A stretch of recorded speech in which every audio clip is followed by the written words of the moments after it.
Most people don't have to wake up every single day connected to a machine that is keeping them alive, but I do. This is my story, and it's about how congestive heart failure has changed my life and how Jesus is carrying me through it. Hi, my name is Aracelis, and I live with end stage congestive heart failure. And I am basically living on life support connected to a machine that is keeping me alive. This is supported by batteries, or I need to be connected to the wall. And obviously, a lot of things happened before I ended up with this little guy, but I would like to share my story with you. At the age of 23, I was diagnosed with congestive heart failure. Back then, when I got diagnosed, the ejection fraction, or the percentage at which the heart is working, back then it was 15% when I was at the hospital. And after that, it was 10 years of being in and out of the hospital, exacerbation of the condition. Sometimes I remember there was one time I was able to get the injection fraction up to 40 and 45%. And that number, of course, with that condition was really good. But sometimes you could be doing everything in your power, taking all the medication, just living right, and still you get an exacerbation of the condition. I had many people had to call the ambulance on me, many hospitalizations, a lot of moments where I thought I was just not going to make it. Until in 2023, I had my first surgery ever, and it was an ICD, or an implanted defibrillator. Then that same year, I had a couple others surgeries, and then in 2024, or at the end of 2024, I got pregnant. So one of the other surgeries that I had in 2023 was the removal of a tumor that I had in my fallopian tube. So the doctors thought that it was on my ovary, but when they went in, it was on my fallopian tube. So they were able to remove it without cutting the fallopian tube, but the fallopian tube was torn apart, and that obviously takes years to heal. So that alone cut my fertility chances, probably by half. And mind you, I already had PCOS. And then I remember I had stopped going to the doctor to be placed on a heart transplant list for at least a year, because I was already having survival guilt. I was dealing with things, in my mind, I didn't want somebody to have to die for me to get a heart transplant.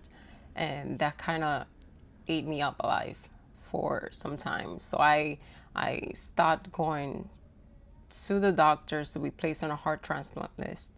And finally, when I got over that, and I wanted to resume all the testing and all the process to be placed on the heart transplant list, it was when they discovered that I was pregnant.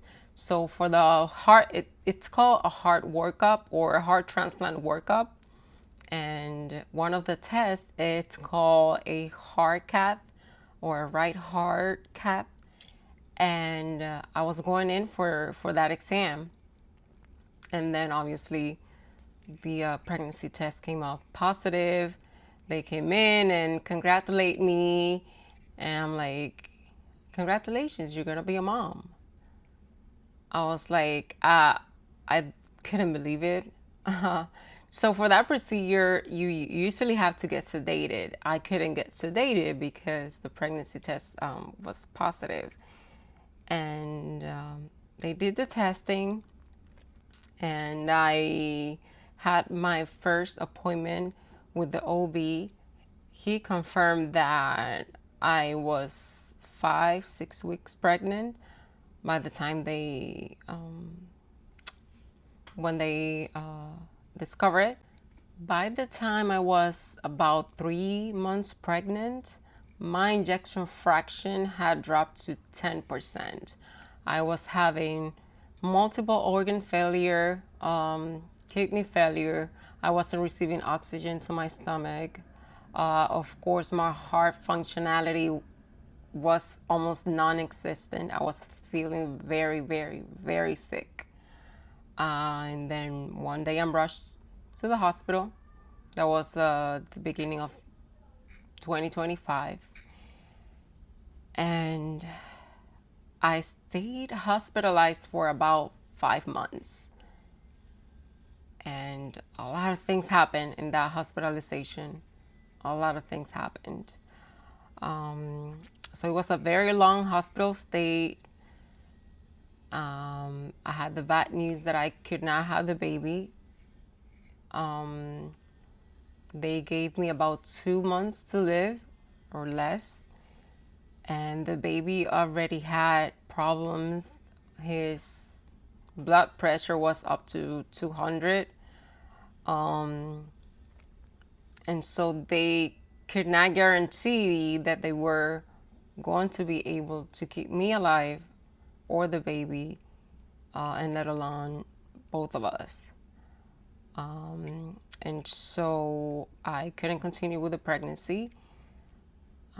After that, it was just a trial and error procedures, to see what would work for me. A lot of IV insertions, PICC lines, intubation, blood drawing 3 and 4 times a day, ripping my skin off because nobody knew, and I didn't know, I'm allergic to adhesives. So sometimes, depending on the procedure, they have to put a special dressing, and they will peel it off and rip off my skin with it and put another dressing on and peel it off, and it was hectic. I had to undergo several procedures, several surgeries. One of them was a heart balloon. That was the first one. It did not work. The second one was, it's another heart balloon, but it's called an impala. That did not work because my arteries are very, very small. And they knew that and still did the procedure. Actually, also my veins are very small. They're baby veins. So that's why they have to poke me 3 and 4 times a day, because they couldn't find my veins. The fear and terror of just seeing somebody walk through that door in the hospital with more bad news or more procedures, it was just real.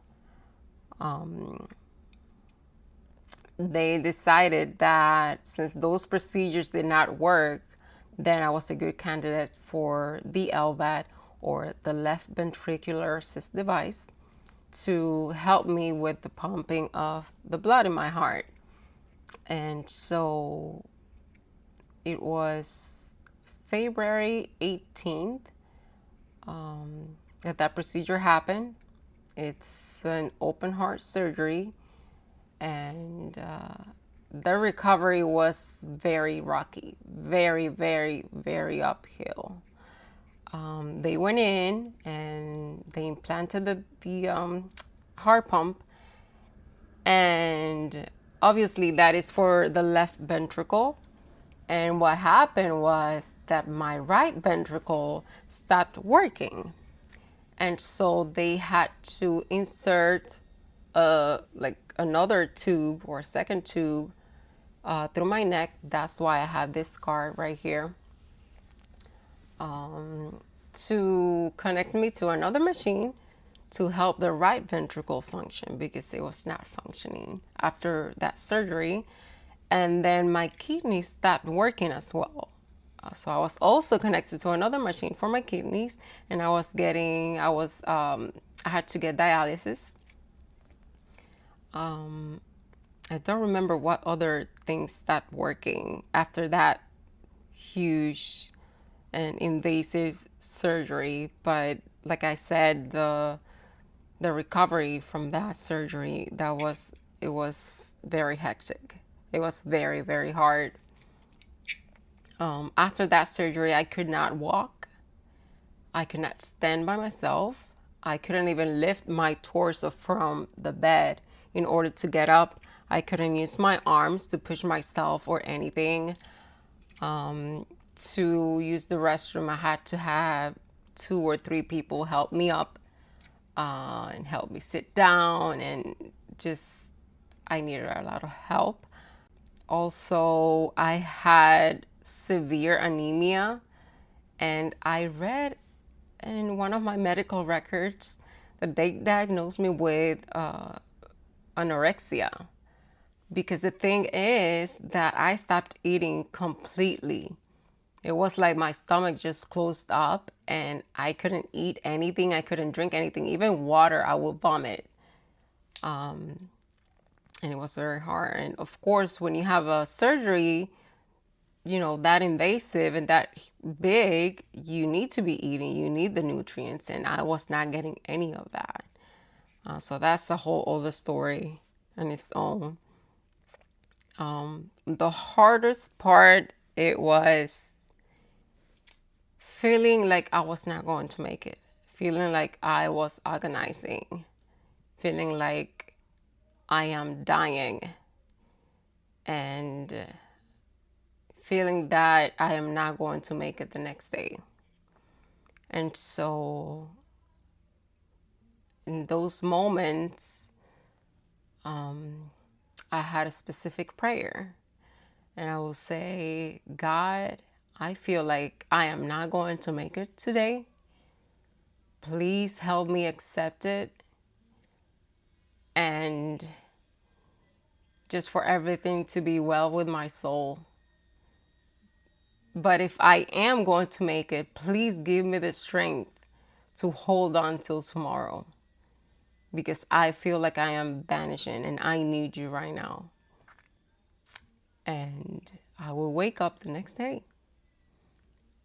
And I had many, many, many days like that I would just, doze out or sleep and have to make that prayer, because I did not know if I was going to make it. And even after I was discharged home, it still felt like I was agonizing, because the recovery was just so hard. And everything looked so bad that I discovered later on that none of my doctors actually believed that I was going to make it.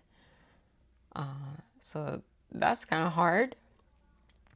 And, people see me out there and I look so healthy and so normal, like nothing is going on. But on the inside, I had to be connected to life support. After I was discharged from the hospital the first time, I had to be hospitalized again 2 days later with an infection. That infection is now also living inside my heart pump. So I don't only live with end-stage heart failure and with a heart pump, but also with an active infection that is inside the heart pump. So sometimes this infection does sepsis. I have to be rushed to the hospital.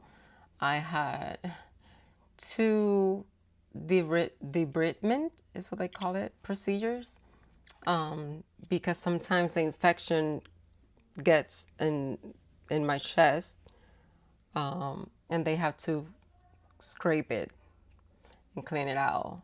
I've been hospitalized so many times, in and out of the hospital again, just for that infection.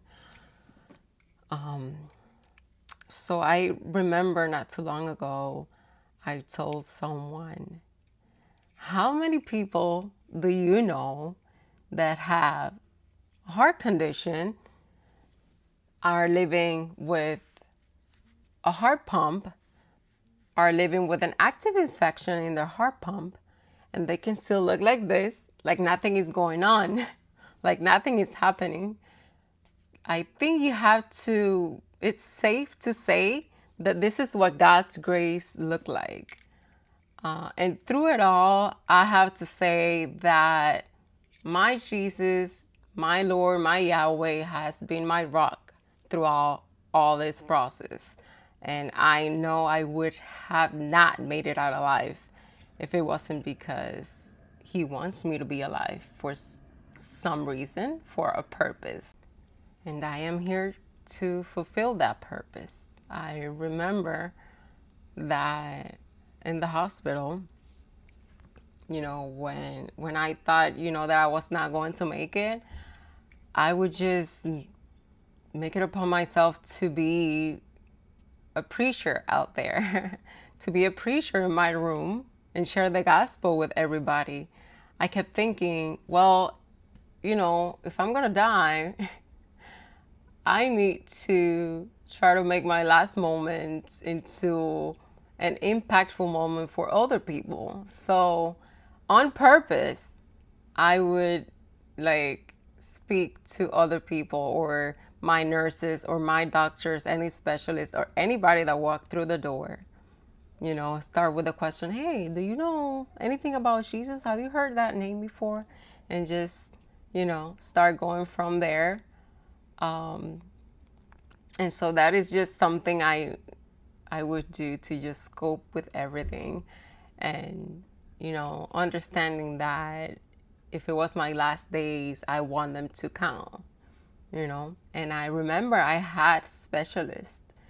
I think specifically someone that had to go in my hospital room to give me dialysis, that he would on purpose ask for me to be one of the patients during his shift so that he can go and talk to me and we can talk about Jesus. So that would just fill me up. For me, that was like, okay, well, I'm doing something. Like I'm not living out of this earth without doing anything, or, like putting Jesus in the hearts of all people out there. And so, like I said, Jesus has been my rock. He has been my support throughout all of this. And obviously my family, my friends, and my husband, of course. So the reality of this little guy, or left ventricular assist device, they call it LVAD. So it is basically to help you pump the blood. And it is utilized as a bridge for transplant for, whoever qualifies for the heart transplant, which is exactly my case. For other people, it is used, as therapy. I believe that sometimes if they're past a certain age, they will not qualify for heart transplant, and they will use the LVAD, until whatever time God gives them on this earth. But in my case, I do qualify for heart transplant, and this is a bridge or something to support me meanwhile that heart comes up. I understand that difficult times are a step ahead of us, that we are all going through something. All of us are going through something. And I'm creating this space for anyone out there that might be going through a difficult time.